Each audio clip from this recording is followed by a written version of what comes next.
Ya, Bapak Ibu Saudara, sekali lagi di sepanjang minggu berjalan kita membaca dalam kitab 1 Petrus pasal 5 ayat 1 sampai ayatnya yang ke-11. Shalom, damai di hati Bapak Ibu Saudara dimanapun berada. Senang sekali rasanya boleh baku dapat ulang melalui channel YouTube kami.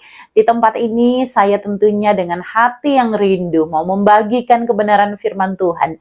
Dengan harapan dimanapun Bapak Ibu Saudara ketika mempersiapkan pelayanan, ketika mengikuti kami melalui channel YouTube ini dapat menerima tentunya satu pemahaman yang baru yang memperkuat, yang mengingatkan kita semua ya. Berdasarkan bacaan MTPJ di sepanjang minggu berjalan ini, tepatnya di periode tanggal 2 sampai 8 Maret 2025, kita akan membaca dan merenungkan firman Tuhan dari kitab 1 Petrus 5 ayat 1 sampai 11. Sebelum kita membaca Alkitab, mari kita berdoa. Ya Tuhan Yesus, Engkaulah sumber kekuatan, hikmat, pengetahuan. Engkaulah Sang Gembala Agung itu.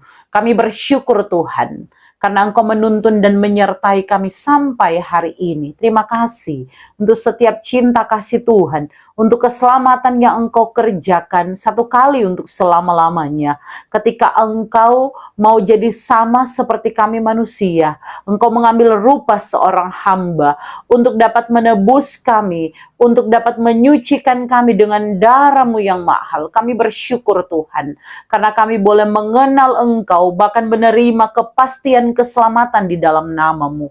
Saat ini Tuhan kami mau baca dengar firman, kami minta dalam nama Tuhan Yesus, berikan kemampuan, sehingga setiap kami boleh memahami kehendak firman-Mu, bahkan melakukannya dalam kehidupan yang Engkau kehendaki kemanapun dan dimanapun kami ada, pergi dan melayani-Mu Tuhan. Terima kasih Bapa di sorga, ini doa kami, demi Kristus Yesus firman kehidupan kami berdoa. Amin. Ya, Bapak Ibu Saudara, sekali lagi di sepanjang minggu berjalan kita membaca dalam kitab 1 Petrus pasal 5 ayat 1 sampai ayatnya yang ke-11. Nah, di saat ini saya akan bacakan hanya satu ayat saja. Harapannya di rumah masing-masing Bapak Ibu Saudara memberi waktu terbaik untuk membaca pasal perikop sebelumnya, perikop bacaan kita, tapi juga perikop sesudahnya. Saya pilihkan ayat 2, 1 Petrus 5 ayat 2 saya bacakan.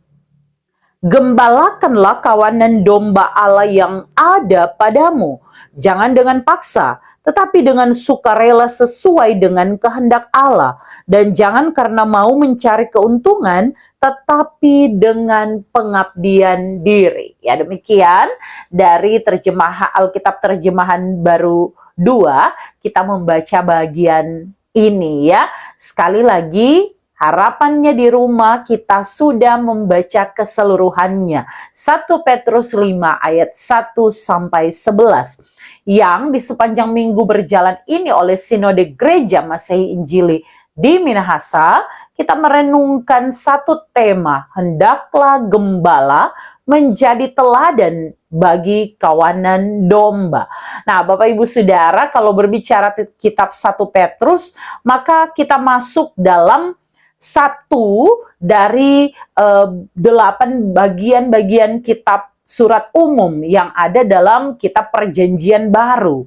Dalam kitab 1 Petrus yang kita baca hari ini, kita menemukan bahwa berdasarkan pasal 1 ayat 1, penulisnya itu memperkenalkan dirinya sebagai Petrus, Rasul Yesus Kristus. Dan kemudian di pasal 5 ayat 1, bacaan kita hari ini menyebut dirinya sebagai teman penatua dan saksi penderitaan Kristus. Nah, Bapak Ibu Saudara, memang banyak sekali diskusi mengenai siapa sebenarnya penulis kitab ini. Tetapi kita mengikuti, kita mengenal yang jelas dia adalah seorang yang telah memperkenalkan dalam bacaan ini sebagai Petrus. Kalau terang tahu, misalnya kita bicara itu Rasul Petrus, maka kita sedang bicara seorang dengan arti namanya batu karang. Tetapi siapapun Petrus yang dimaksud ini, intinya penulisnya menunjukkan surat ini kepada orang Kristen pendatang yang tersebar di berbagai provinsi di Asia Kecil, termasuk ada Pontus, Galatia, Kapadokia, dan Bitinia. Apa yang terjadi, Bapak Ibu Saudara, pada masa pemerintahan Kaisar Nero, tapi juga kaisar-kaisar lainnya, memang orang Kristen itu mengalami yang namanya penganiayaan yang berat. Misalnya, di zaman Kaisar Nero kita tahu bahwa orang percaya itu dikambing hitamkan untuk menjadi pelaku pembekaran, dan akhirnya mereka diusir untuk keluar dari kota Roma. Maka penulis surat ini bermaksud mau menguatkan, dia mau menghibur orang-orang Kristen pada waktu itu yang sedang mengalami penderitaan, sedang dikambing hitamkan, sedang mengalami pergumulan demi pergumulan karena mempertahankan iman mereka, agar supaya mereka boleh tetap setia dan punya pengharapan kepada Kristus. Maka penulis menyebutkan bahwa mereka yang dipilih oleh Allah untuk mengalami penderitaan dan ujian iman itu, jika mereka tetap percaya kepada Tuhan, maka kemuliaan kekal itu akan datang dan menjadi bagian hidup mereka. Sebagai bagian dari penderitaan, penulis menekankan bahwa penggembalaan adalah aspek yang penting dalam kehidupan gereja. Karena gembala, pemimpin rohani yang benar, tentu harus menjadi teladan bagi jemaat. Ini sesuai dengan tema kita minggu ini. Hendaklah gembala menjadi teladan bagi kawanan domba. Bapak Ibu Saudara, kalau kita bicara dalam kehidupan konteks jemaat, maka seorang gembala dan kawanan domba ini tidak bisa dipisahkan. Seseorang disebut sebagai gembala jika dia punya kawanan domba. Kawanan domba, dia dapat menjalani kehidupannya dalam kelompoknya sebagai kawanan domba, tapi juga secara pribadi dia butuh tuntunan dari seorang gembala. Maka seorang gembala di sini menunjuk kepada siapa dan bagaimana akan kita lihat dalam bacaan di sepanjang minggu berjalan ini.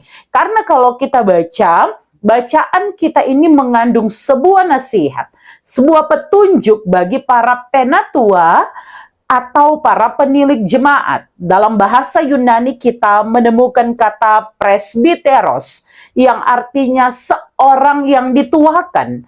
Maka penatua adalah jabatan untuk mengerjakan tugas penggembalaan yang bertanggung jawab untuk melayani, untuk memelihara, untuk mendisiplinkan, untuk melindungi jemaat. Maka penulis menyebut para penatua ini dengan sapaan yang begitu karib, karena dipanggilnya sebagai teman-teman sekerja. Mari kita lihat ayat 1 di sini. Penulis menasihati para penatua atau pemimpin gereja yang disebutnya sebagai teman sekerja dan saksi penderitaan Kristus.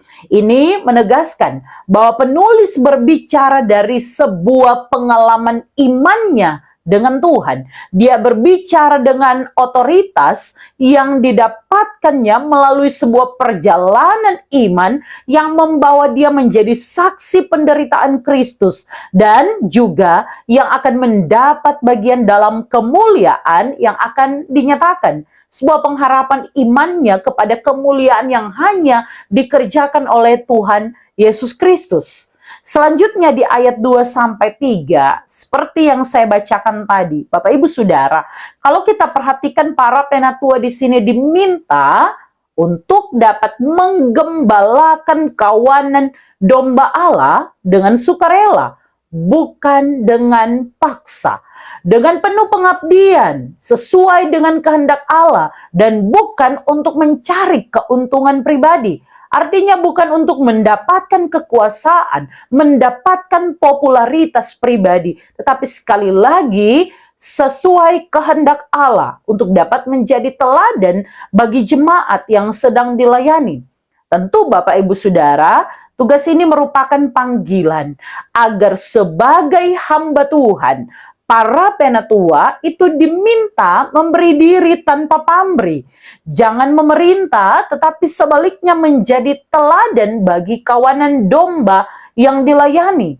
Penulis mengingatkan para penatua mesti bertanggung jawab untuk dapat menjaga, untuk dapat melindungi jemaat yang sedang mengalami sakit, yang sedang mengalami penderitaan, yang mengalami penganiayaan, tapi juga kalau orang lihat ya, sebagai gembala, gembala itu akan memberi waktu dan tenaganya. Dia akan menjaga kawanan dombanya supaya tidak ada satupun yang hilang, satupun yang tersesat.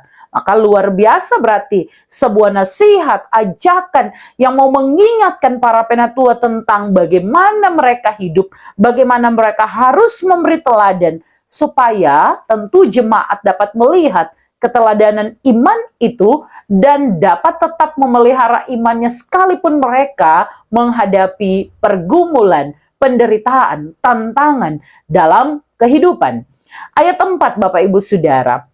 Mari kita lihat, penatua itu adalah hamba Tuhan yang melayani domba-dombanya dengan meneladani sang gembala agung, yaitu Tuhan Yesus Kristus. Maka pernyataan ini kembali mengingatkan bagi mereka yang setia melayani dengan tulus, ada janji, yaitu akan menerima mahkota kemuliaan yang tidak dapat layu. Mahkota kemuliaan yang kekal. Ini menggambarkan harapan akan kemuliaan kekal yang diberikan, dijanjikan oleh Tuhan Yesus Kristus kepada siapapun yang setia kepadanya. Kesetiaan sejati Bapak Ibu Saudara yang diminta pada ayat ini itu dapat dilihat dari kemampuan untuk bertahan sekalipun ada satu yang pasti, yaitu namanya hidup akan dipenuhi dengan tantangan, penderitaan, dan pergumulan. Tapi orang percaya diminta, hamba-hamba Tuhan diminta untuk tetap setia kepada Kristus, ya. Nah, selanjutnya kalau kita lihat di ayat 5 di sini, menarik bahwa penulis juga mengingatkan orang muda, ya. Untuk apa? Untuk dapat menghormati dan tunduk kepada orang tua, termasuk di dalamnya para pemimpin. Ini menunjukkan bahwa Bapak Ibu Saudara penting sekali untuk memelihara hubungan saling menghormati di dalam gereja, yang tentu ini tujuannya satu, untuk menciptakan keharmonisan kehidupan persekutuan di dalam Kristus. Penulis mengingatkan bahwa Tuhan Allah itu menentang orang congkak dan dia mengasihani orang-orang yang rendah hati di ayat 5, ya. Agar apa? Agar anggota jemaat dapat merendahkan diri satu dengan yang lainnya. Ini untuk menghindari pertentangan yang jika dipertahankan justru akan mengancam keutuhan persekutuan itu sendiri. Maka dilanjutkan dengan ayat 6, pemimpin dan jemaat semuanya harus merendahkan diri di hadapan Tuhan. Agar apa? Agar Tuhan mengangkat mereka pada waktunya. Saya bacakan ayat 6. Rendahkanlah dirimu di bawah tangan Tuhan yang kuat, supaya kamu ditinggikannya pada waktunya. Kerendahan hati adalah kunci untuk pertumbuhan rohani. Pertumbuhan rohani tanpa kerendahan hati, maka sebenarnya dia bukan tumbuh ke atas, ini tumbuh ke bawah, karena Tuhan menuntut kesetiaan, ya. Dalam kesetiaan itu dia akan mengalami yang namanya pertumbuhan rohani yang bisa dicapai sekali lagi dengan kerendahan hati. Itu yang Tuhan mau. Ayat 7 di sini kita melihat bahwa dalam masa penderitaan dan penganiayaan, penulis mengingatkan untuk menyerahkan segala bentuk kekhawatiran, ketakutan, wajar itu, manusiawi itu, tetapi semua serahkan kepada Tuhan. Dan ketika kita menghadapi semuanya itu tetap mengandalkan Tuhan, maka kita sedang ada pada satu pegangan yang kuat untuk tetap memelihara iman percaya kepada Tuhan. Selanjutnya ayat 8 dan 9, ya Bapak Ibu Saudara, saya sering sekali baca dan bahkan ini secara terpisah saya rindu bacakan, ya. Waspadalah dan berjaga-jagalah, lawanmu si iblis berjalan keliling sama seperti singa yang mengaum-ngaum dan mencari orang yang dapat ditelannya. Ayat 9, lawanlah dia dengan iman yang teguh, dan seterusnya, sebab kamu tahu bahwa saudara-saudaramu di seluruh dunia juga mengalami penderitaan yang sama. Bapak Ibu Saudara, ya, ketika membaca satu tema yang disodorkan di sepanjang minggu berjalan ini, kita juga diingatkan dalam pelayanan termasuk pembaca pada saat itu. Mereka diingatkan selalu waspada karena ada si iblis yang dia tidak tenang, tidak suka lihat orang tetap hidup setia kepada Tuhan. Yang ketika dalam penderitaan tidak goyah imannya, maka apa yang dia lakukan? Dia kata berjalan berkeliling, ya. Dia mencari orang mana yang bisa dimangsanya, tentu orang yang lengah, tentu orang yang membuka celah, tentu orang-orang yang mudah goyah, sehingga apa yang dia tawarkan, dia seolah-olah menawarkan solusi dari masalah. Yang orang bahas di MTPJ beberapa minggu yang lalu, bahwa terkadang penyelesaian masalah, sesuatu yang nampak nikmat di awal justru mencelakakan. Dan iblis ini menggoda agar orang percaya ini kemudian marah kepada Tuhan, memberontak dari imannya, meninggalkan keyakinannya, dan dia meninggalkan Kristus. Dia memilih menyelesaikan masalahnya sendiri di tengah berbagai tantangan kehidupan. Maka karena si iblis ini terlihat aktif, bayangkan ditulis di sini, dia berjalan berkeliling, dia aktif. Jangan sampai tentu orang percaya yang jadi pasif, akhirnya mudah dimangsa. Maka penulis ingat kepada penatua, dia bilang, lawan dengan iman yang teguh. Cuma itu dia bicara. Penderitaan yang mereka alami itu bukan cuma ngoni yang dirasa kok. Di seluruh dunia orang mengalami yang namanya penderitaan, pergumulan. Mereka ditolak karena iman percaya. Mereka disesat karena mengakui Kristus sebagai Tuhan dan Juru Selamat. Karena itu tetap punya iman yang teguh. Cuma itu dia bicara untuk melawan tipu daya si jahat. Ini diingatkan kepada para penatua, pembaca pada waktu itu. Nah, Bapak Ibu Saudara, ayat 10. Di sini, meskipun sedang menderita, penulis menegaskan bahwa Tuhan itu mau kasih kuat, akan meneguhkan mereka. Penderitaan itu cuma sementara. Sebaliknya, mereka akan menerima mahkota kemuliaan, menerima kemuliaan kekal yang akan diberikan oleh Tuhan. Jangan sampai hal yang sementara ini membuat jemaat justru meninggalkan sesuatu yang kekal yang disiapkan bagi yang setia. Ayat 10 di sini penulis mengingatkan bahwa Allah sumber segala anugerah, Dia yang memanggil kamu dalam Kristus kepada kemuliaannya yang kekal. Dia juga yang akan memperlengkapi, meneguhkan, menguatkan, dan mengokohkan kamu sesudah kamu menderita untuk sementara. Ada pakai kata sementara. Bagi penulis, Bapak Ibu Saudara, pengharapan menjadi kekuatan sekalipun ada kesusahan, ada kesukaran, ada penderitaan. Maka Tuhan Allah yang adalah sumber kasih karunia, Dia memanggil semua orang percaya kepada kemuliaannya yang kekal. Karena Tuhan Allah adalah yang empunya kuasa dari selama-lamanya sampai selama-lamanya.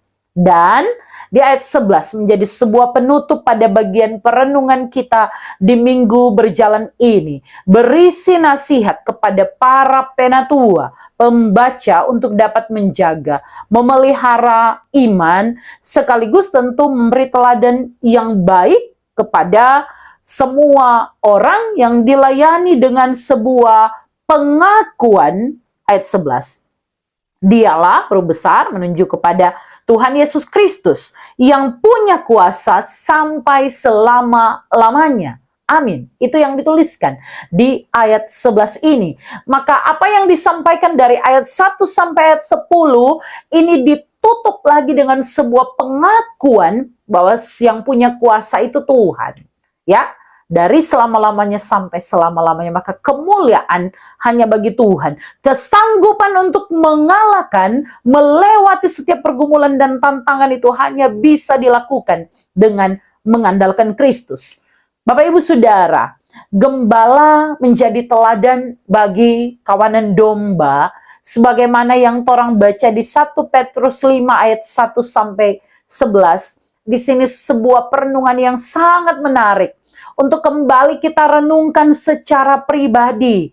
Melayani kote mesti dengan hati yang tulus, rendah hati, harus punya kerendahan hati dalam pelayanan. Tidak boleh cari popularitas. Jangan sampai dilakukan untuk mencari keuntungan untuk kepentingan diri sendiri. Sebaliknya mesti dengan pengabdian, sukacita ketika dapat membimbing jemaat, menuntun mereka, mengajarkan kebenaran kepada jemaat, yaitu kawanan domba yang sedang Tuhan percayakan kepada kita. Maka bacaan minggu ini mengingatkan kita penting sekali ada contoh dan teladan, supaya kemudian pemberitaan kita tidak bertentangan dengan kehidupan kita. Orang bilang, khotbah tentang kuatkan iman, tapi yang dapat lihat putus asa dalam hidup, yang kemudian melakukan yang bertentangan adalah hamba-hamba Tuhan. Ini sebuah peringatan yang seharusnya kita renungkan secara pribadi. Melalui teladan kita dapat menjadikan gereja kita, gereja yang kuat dalam iman, untuk menghadapi tantangan dan pergumulan yang selalu silih berganti datang. Maka tugas penggembalaan ini bukan tugas yang mudah, tapi juga bukan tugas yang sembarangan. Ini sangat penting. Berbagai hal ya, di tengah kemajuan teknologi dan sebagainya, kita perlu mempersiapkan generasi-generasi yang takut akan Tuhan, yang bukan hanya dengar apa yang AI bilang, tapi yang berpusat kepada Kristus, yang mau fokus mendengarkan Sang Gembala Agung, yang dapat menuntun, membimbing ke jalan kebenaran itu. Tidak ada yang lain.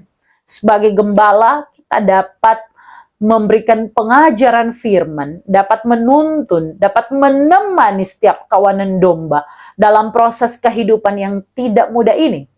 Tapi juga sebagai domba-dombanya, umat kesayangannya, kita harus ingat bahwa kita mesti peka dengar suara Sang Gembala, agar kita tidak disesatkan oleh tipu daya si iblis. Biarlah perenungan di sepanjang minggu ini, di hari ini kita dengarkan, di sepanjang minggu ini kita baca dan sampaikan dalam berbagai bentuk ibadah, menguatkan kita semua. Kita punya tugas menjadi teladan sebagai gembala kepada kawanan domba yang Tuhan percayakan. Amin firman Tuhan, mari kita bahas pertanyaan MTPJ. Ada 3 di sini ya.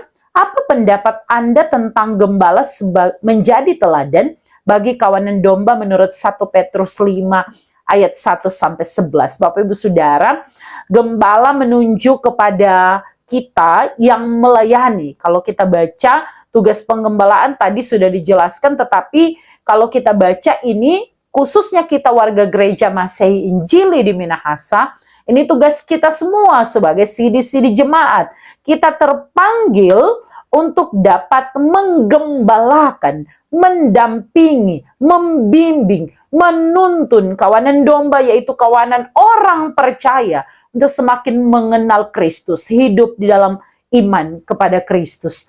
Maka gembala menjadi teladan, ini artinya bekerja sungguh-sungguh, tanpa pamrih, bukan untuk cari keuntungan. Tadi sudah dijelaskan dengan cukup panjang dan kesimpulannya adalah gembala ketika kita menunjuk diri kita sebagai gembala dan terpanggil untuk dapat menggembalakan jemaat kawanan domba Allah itu, maka yang pertama-tama adalah tentu kita lebih dulu mengenal Dia Sang Gembala Agung.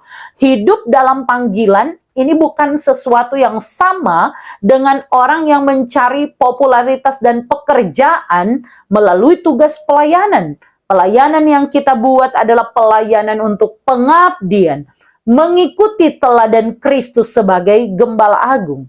Maka apa yang dapat kita teladankan? Kita menunjukkan kasih, kita menunjukkan kesabaran, kita menunjukkan kerendahan hati, kita dapat menuntun mereka yang hampir tersesat, bukan orang yang tersesat ini, somuta salah ini ya, menuntun mereka untuk mengenal jalan kebenaran di dalam hati yang tertuju kepada Kristus, sehingga setiap orang dapat kita bawa untuk mengenal Kristus Sang Gembala Agung, yang bisa saja kemudian ini kita dilupakan, orang tidak ingat kita, tapi orang mengingat apa yang kita beritakan dan kemudian memuliakan Kristus.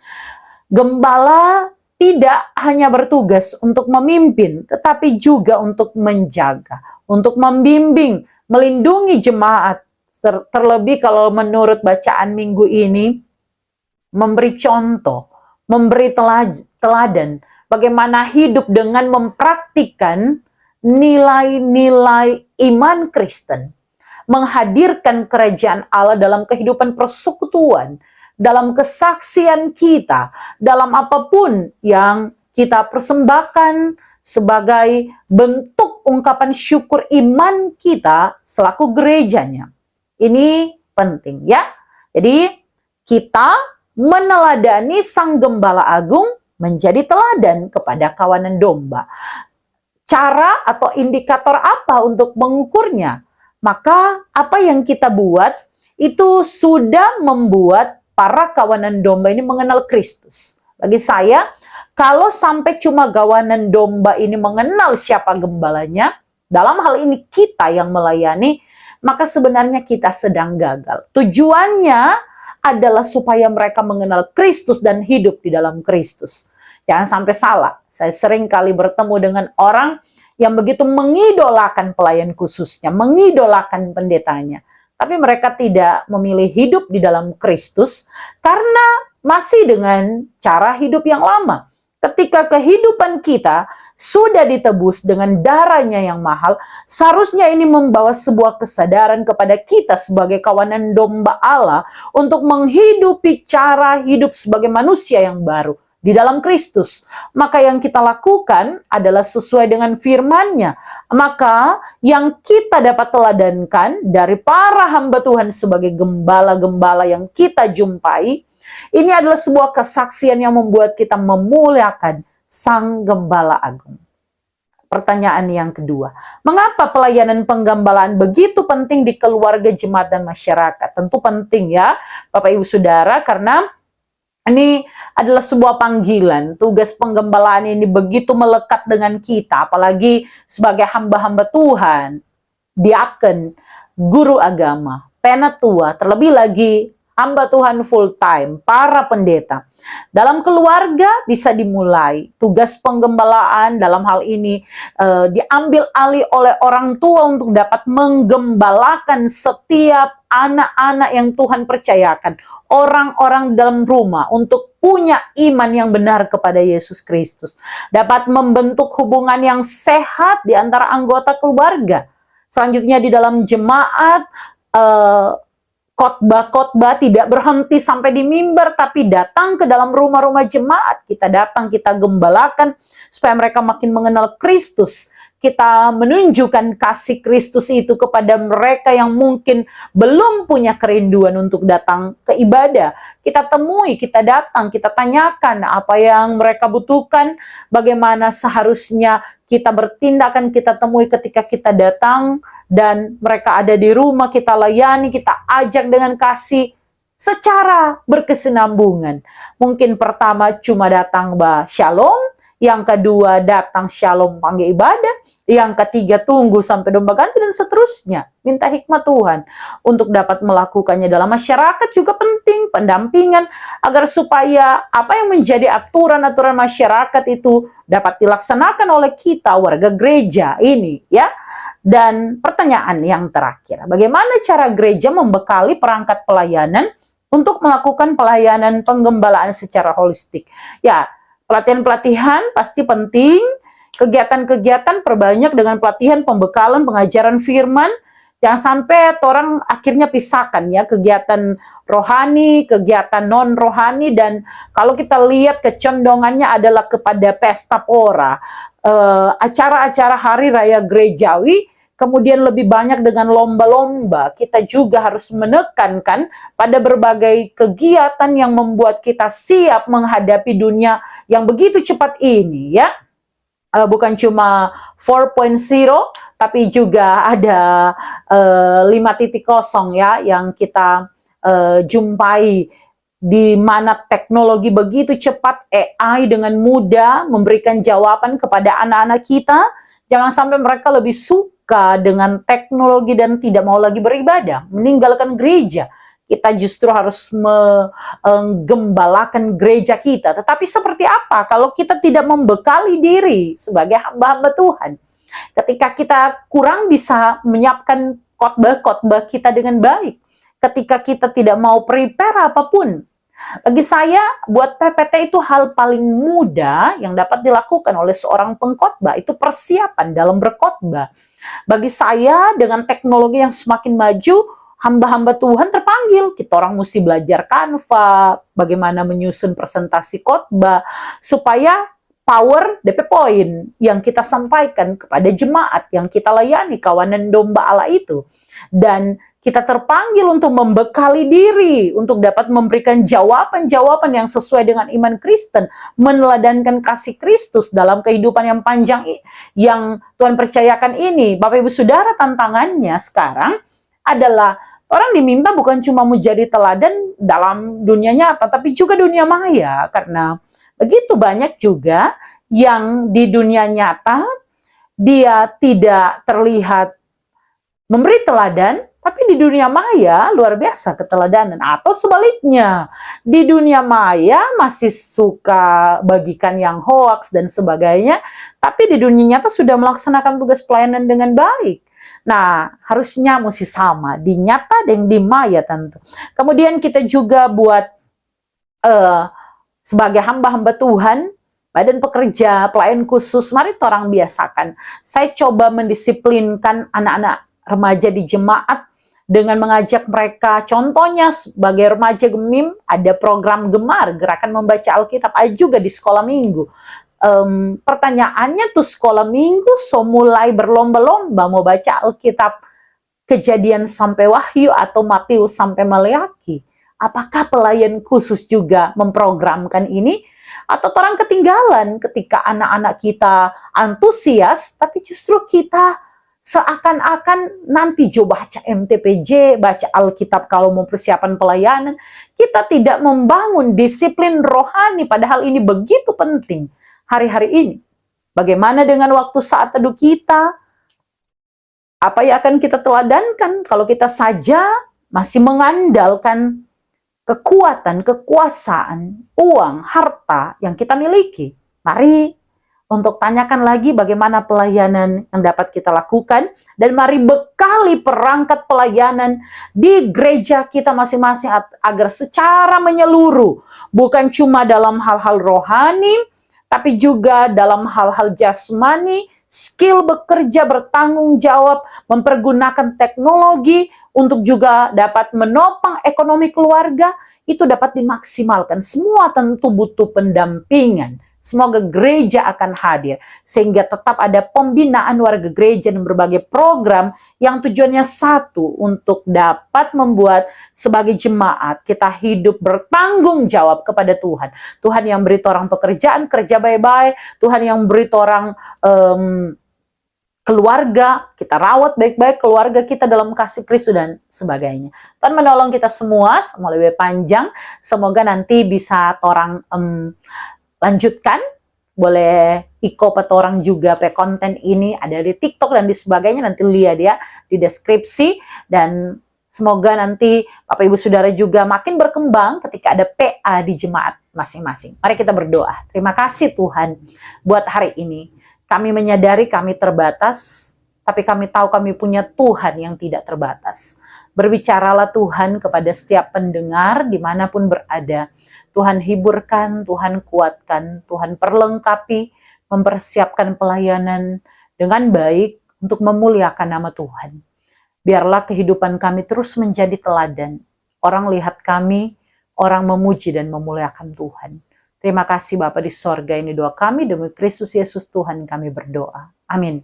Ya Bapak Ibu Saudara, akhirnya sampai jumpa. Tuhan Yesus memberkati.